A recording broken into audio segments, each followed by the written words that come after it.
Chatting Chit, Millwall 0, Bristol City 0. I think being a Millwall fan, you could have probably predicted that having a barnstorming away game where we just absolutely tore Watford apart. You could always predict it was going to be awful today.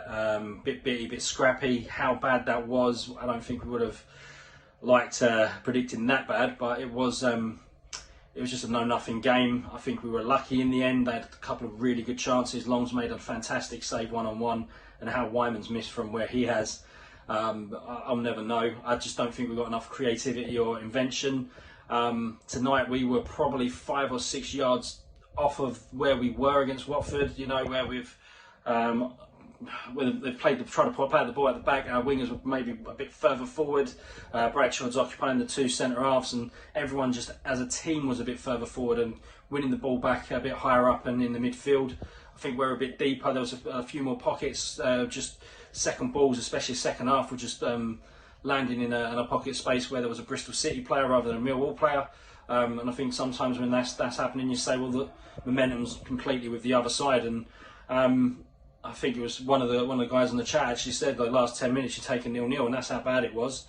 A missed opportunity, big time. I think every time we have a big result, we end up, losing 1-0 away to Huddersfield with a cross that goes in the top corner.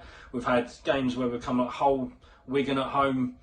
We can't win them all, I know that, but there's, we seem to rack up the home games with teams that do not show any ambition for long periods.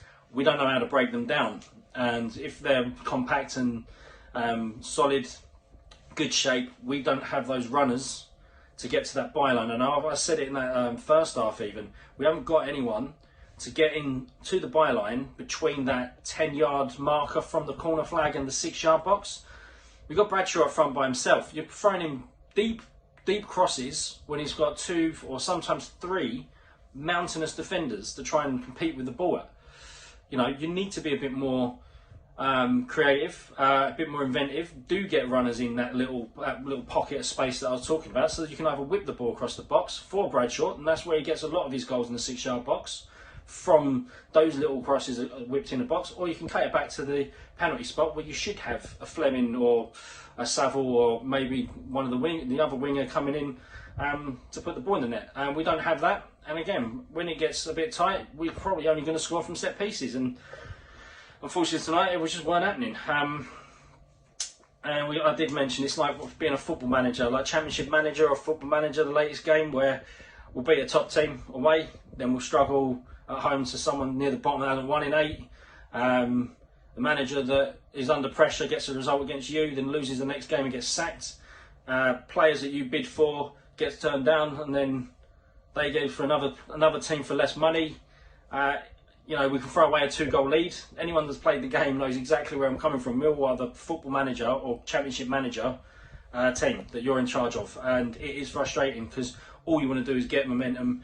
Any other team beating Watford like that away, on TV, showing everyone what we're made of, what we're about, pinging the ball about, getting in their face.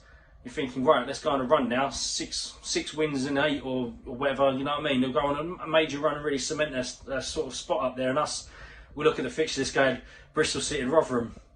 6 points are probably going to be 2-0-0s. And here we go again.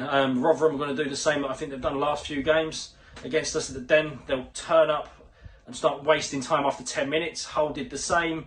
Their goalkeeper is going to be talked to by the ref for about 7 or 8 times that only get booked in the 87th minute. It's going to be turgid. It's going to be awful. Can we nick an early goal just to completely swing the game in our favour and force it to be open and in our favour? Are we confident? Oh God, I do miss Millwall. It's been awful, isn't it, the World Cup?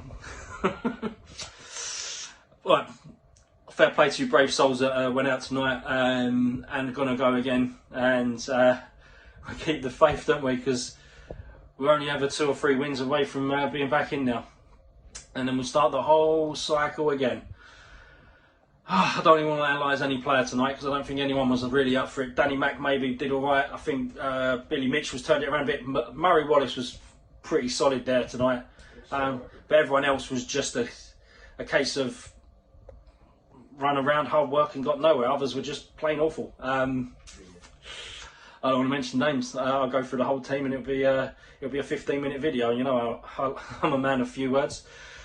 Come on, you Lions.